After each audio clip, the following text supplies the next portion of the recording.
Well, it's an absolutely gorgeous day today in Kinrossshire. Looking out of the workshop across the countryside. Really prefer being here than actually being stuck in any one of the offices.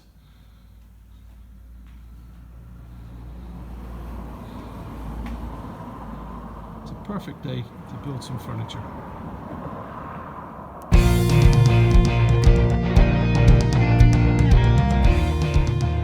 Hello again. We've been approached by a client to build a home office desk. This is for someone who is now under the coronavirus pandemic, now being forced to work from home and found that they don't really have the space for a conventional desk. They've asked us to build them a desk that'll fit a 1200 space, but they'd like the whole product to be made from recycled materials. So I'm going to take you through the process of how we turn surplus furniture into something new and useful. So here's the donor product we're going to be using today. An old desk that came out of a corporate client. This one's pretty much lived its useful life. You can see there's a lot of surface damage on the veneer. A lot of the edges are pretty poor on this one, but structurally it's sound. We're going to use a desk high pedestal because the client has asked for some storage to be built into the unit, and we're going to use a post leg that came from a meeting table. Should be straightforward. I'll show you how we're going to do this. So the first stage in doing this conversion is to actually look at the top we're working with. This is certainly an old top. It's about 18 years old. There's quite a lot of veneer damage in one area, but as the client has asked for a 1200 by approximately 600 desk, we can actually make the cut across the grain. Wouldn't normally try and do that in normal circumstances, but on this one it's an ideal way of doing it.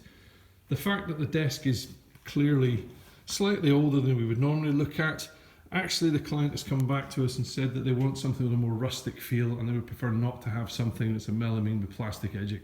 So from that point of view, having had a chat with them, we're quite happy that this top can be used, and what we'll do now is get it cut to size. So the first stage now is to make the cut that's going to convert this down and give us a 1200 by 600 surface. We're using the track saw again.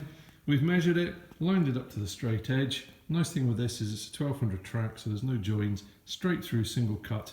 That should see us working fine.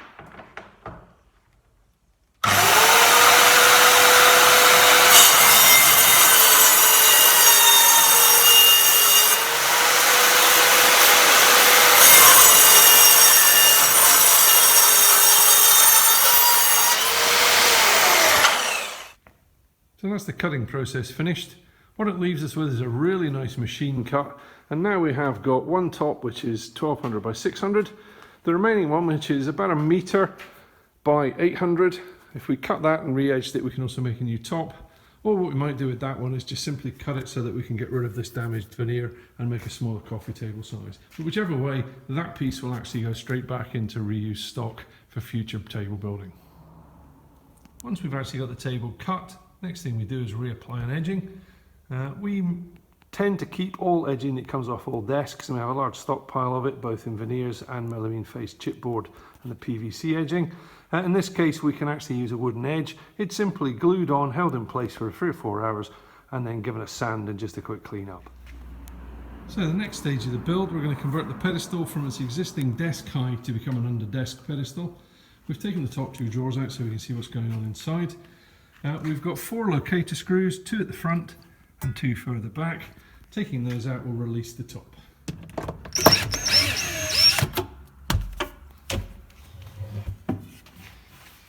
There we are, that's the top removed.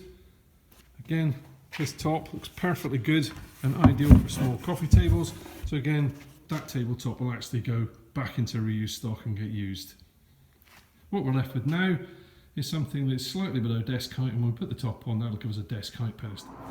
So once we've got everything ready for assembly, we turn the desktop upside down, take the pedestal. First thing we're going to do is put in 2 locator holes to take a 7mm dowel. That'll mean that when we come to rebuild it on site, everything locates correctly into the right position and we're not putting wood to wood. Very, very simple. I've pre-marked it, put it in with a space marker.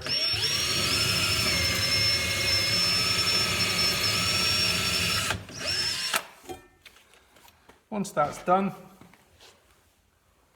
we can take our 7mm dowel and actually by pushing that through, that'll locate it on both sides. So here we've got the locator Dowels have come right the way through, so it means every time we take it apart or reassemble it, we know it's in exactly the right position. Makes life much easier for transit. In this situation, we've just simply reused the original screws. There isn't going to be a lot of changing this around, and if we needed to, it's quite easy to make new screw holes into the new timber. So it's perfectly adequate for the job that we're doing in this situation. Now it's just fit the legs. And that's everything assembled. We've put a chrome leg on to match in with the aluminium trim on the door fronts. Only addition we've done here is we swapped out the plastic cable port for a wooden one. Fortunately, we didn't have any oak, but having spoken to the client, he's quite happy with beech as he thinks it adds a bit more character. It is a little bit rustic. It doesn't look like a brand new desk, but then the client specifically didn't want a brand new looking desk. If we were going to look at that, we would probably use something in melamine face chipboard, where we can actually get brand new edging on and actually make the product look brand new. But I think this one's absolutely perfect. It's turned out the way the client wanted, and as soon as the lockdown's over, we'll be looking to deliver this to his home.